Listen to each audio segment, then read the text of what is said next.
पंकजा गोपीनाथ मुंडे आज पत्रकार परिषद ले रही हूँ। इसका कारण 2019 में जब से मैं चुनाव में पराभूत हुई हूँ, अनेक चर्चाओं का सामना मैंने किया है। अनेकों बार भारतीय जनता पार्टी ने निर्णय लिए हैं। अनेकों राज्यसभा का जब सीट आया तब मेरा नाम चलता था, विधान परिषद का सीट आया जब चुनाव आया मेरा नाम चलता था।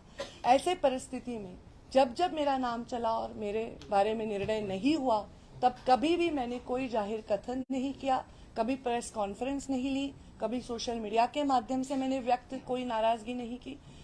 फिर भी मेरे बारे में चर्चा चलती रही। अनेक पार्टियों के नेताओं ने कहा पंकजा जी नाराज हैं, हमारे पास आ सकती है। अनेक पार्टियों के नेताओं ने ये भी कहा कि हम उनको ये पद दे सकते हैं, हम उनको ये हम उनको ये स्थान दे सकते हैं। उसी बारे में भी मैंने उसको बहुत लाइट नोट पे लिया। पर कल परसों जो एक न्यूज आई, वो न्यूज ऐसे कहती है कि मैं राष्ट्रीय नेता जो कांग्रेस के हैं आदरणीय राहुल गांधी और सोनिया गांधी जी से मिली हूँ। 2 बार हमारा मिलना हुआ है।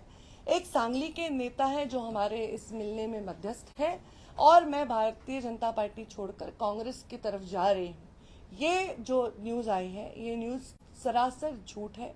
ये न्यूज नहीं, मैं ये आपको शपथ पूर्व ईश्वर साक्ष्य कह सकती हूँ, क्योंकि आजकल शपथ पूर्व ईश्वर साक्ष्य हर कोई शपथ लेता है, पर वो उससे कितना प्रामाणिकता से उससे जुड़ा हुआ है मैं नहीं जानती। पर मैं आज ये सबके सामने कहती हूँ, कोई भी पार्टी के कोई भी नेता से मेरे पार्टी के प्रवेश के बारे में मेरी कभी भी कोई भी बात नहीं हुई। राहुल गांधी जी को तो मैंने प्रत्यक्ष रूप में कभी देखा तक नहीं, सोनिया गांधी जी को मैंने कभी देखा तक नहीं। ऐसा भी कभी नहीं हुआ है कि वो एक शहर में है और मैं शहर में। जब ये न्यूज आई उस समय मैं अपने मध्य प्रदेश के भारतीय जनता पार्टी के कार्यक्रमों में अपने कार्यकर्ताओं के साथ थी, और ये न्यूज जब आई तब मुझे इस बारे में बहुत पीड़ा हुई, क्योंकि आज तक ऐसी न्यूज आती थी कि इनका ऑफर है, इनका ऑफर है, मैं उसको लाइट नोट पे लेती थी। पर ये जो न्यूज है ये कहती है कि उनके पास ये मालूमात है, उनके पास ऐसे सूत्र कहते हैं, और एक क्वेश्चन मार्क डाल दिया कि क्वेश्चन मार्क डालने से लीगल सब सही हो गया। मैं इस चैनल पर मानहानि का दावा ठोकने वाली हूँ, क्योंकि मेरा करियर कौड़ी मोल नहीं है। लाखों लोग मुझसे जुड़े हुए हैं, उनके भवितव्य मुझसे जुड़े हुए हैं, और मेरी गरिमा, मेरी प्रतिष्ठा और मेरी इंटीग्रिटी भी इसमें चैलेंज होती है। मेरे सिर्फ पॉलिटिकल जगत में नहीं, सिने जगत में मेरे दोस्त हैं, उद्योग जगत में मेरे बहुत सारे मित्र परिवार हैं। आज वो सब मुझे ये सवाल पूछ रहे हैं। इतना ही नहीं, मेरा बेटा कहता है मम्मा ये न्यूज आ गया, ये सही नहीं है, पर ऐसा न्यूज कैसे आ गया। ये मेरे पर्सनालिटी पर उठा हुआ सवाल है, और ये कौन कर रहा है। इस देश के गृह मंत्री अमित शाह, प्रधानमंत्री नरेंद्र मोदी है। मेरा जैसा सूक्ष्म पार्टी का जीव अगर ऐसी कोई मुलाकात करता है या किसी को मिलता है, तो क्या उनको पता नहीं होगा? क्या मेरे फोन में मैं किससे बात करती हूँ क्या उनको पता नहीं होगा? मुझे लगता है मेरे जैसे सरल, स्पष्ट और पार्टी से प्रामाणिक नेता के गरिमा पर यह उठाया हुआ प्रश्न चिन्ह है। हाँ, बहुत बार ऐसा हुआ मेरा नाम चला, पर ना मुझे मिला नहीं। मैंने पार्टी का आदेश उस समय स्वीकार लिया। मैंने तो फॉर्म भी भर के विधान परिषद का मुझे बताया गया कि रखो, और फॉर्म भरने के समय के 10 मिनट पहले मुझे बताया गया कि आप ये फॉर्म नहीं भर सकती है। तो मैंने कहा कि पार्टी का आदेश मेरे लिए सर्वोतोपरि है। पर मेरे बारे में ऐसी शंका उपलब्ध करना मुझे बहुत दुख दे रहा है। ये पार्टी में मैं पली बड़ी हूँ, हजारों बार हजारों कार्यक्रमों में मैंने अपनी भूमिका व्यक्त की। मैं बार बार इस बारे में बात नहीं करना चाहती। 3 जून को जब मेरे पिताजी की पुण्यतिथि थी, उस दिन मैंने कहा था कि ये चर्चा जो होती है वो चर्चा मेरी वजह से नहीं होती है। ये चर्चा पार्टी के जब कोई निर्णय होते हैं तब मेरा नाम चलता है और नहीं मिलता है, इसलिए होती है। इसका जवाब मैं नहीं दे सकती, इसका जवाब पार्टी दे सकती। पार्टी मुझे पात्र समझेगी तब मुझे अकोमोडेट करेगी, ये भी मैंने कहा है। बार बार इस बारे में मैं भाष्य नहीं करना चाहती हूँ। मैंने आज तक कभी भी किसी के वैयक्तिक जीवन में हस्तक्षेप नहीं किया, किसी के वैयक्तिक जीवन पे टिप्पणी नहीं की। कभी भी मैंने कोई धार्मिक तेड़ बढ़ाने वाली टिप्पणी, जातीयवाद की टिप्पणी नहीं की। मैंने अपने जीवन में सिर्फ मुद्दों पर बेस्ड पॉलिटिक्स पे पूरा जोर दिया है। मेरे पिता के संस्कार मुझ में हैं। मैं किसी के पीठ में खंजीर डालने वाले रक्त, मेरे खून मेरे रगों में नहीं दौड़ता। खंजीर डालकर भी उसको जस्टिफाई करने वाले लोग भी आज राजनीति में हैं, पर मैं उनमें से नहीं हूँ।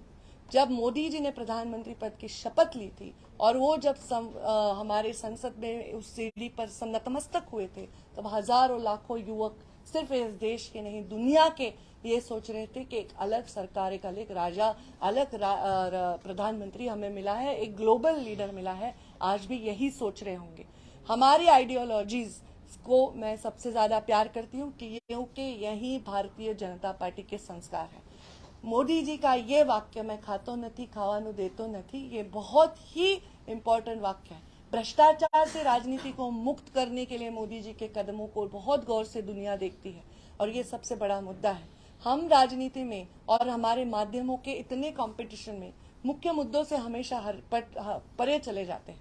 कोई एक व्यक्ति बहुत बड़ा स्टार, उसका बच्चा पकड़ा जाता है तो हम कहते हैं उसके पास ड्रग मिला। अरे पर ड्रग मिला ये फेलियर सिस्टम का है।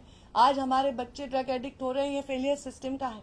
कभी कोई अत्याचार महिला पे होता है तो उस महिला की जाति, अत्याचार करने वाले की जाति पर चर्चा होती है, पर अत्याचार होना ये फेलियर भी सिस्टम का है। कोई इंफॉर्मेशन कोई बड़ा व्यक्ति अपने पास रखता है और बोलता है मैं किश्तों में दूंगा, तो ये भी जनता के अधिकारों के ऊपर एक उसका खंडन करने जैसी बात हुई।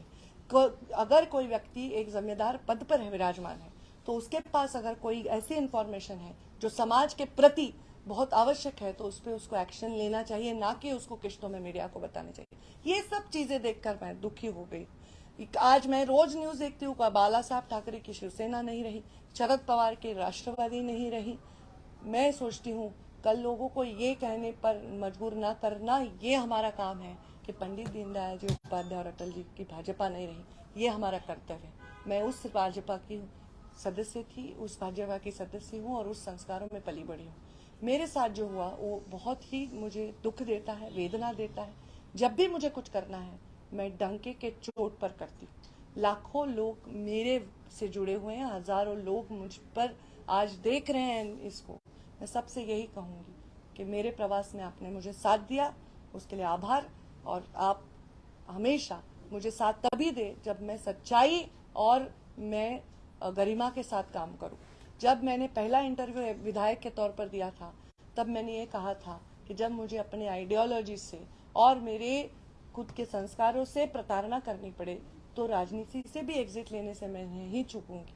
मैं बहुत थक गई हूँ 2019 से लेकर आज तक के चर्चाओं से। मैं आज थोड़ा ब्रेक लेना चाहती हूँ। 1-2 महीने मैं अपने आप में जाकर सोचना चाहती हूँ कि राजनीति कहाँ जा रही है, देश को कहाँ ले जा रही है, देश के युवाओं को क्या दे रही है। देश में सब लोग जो राजनीति की तरफ आज देख रहे हैं वो यही देख रहे हैं कि कौन सा पार्टी टूट रहा है, कौन कौन से पद पर विराजमान हो रहा है, कौन मंत्री बन चाहता है, कौन क्या बन रहा है। पर जनता को क्या हो रहा है, जनता के साथ क्या हो रहा है, इस बारे में सोचने की भी जरूरत है। उस बारे में अंतर्मुख होकर मैं सोचने वाली हूँ।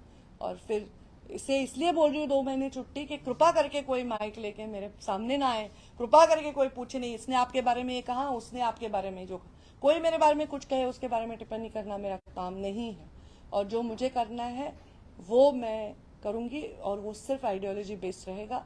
आज मुझे सच में एक ब्रेक की आवश्यकता है और मैं वो ब्रेक लेकर आज की राजनीति के बारे में बहुत मंथन करना चाहती हूँ।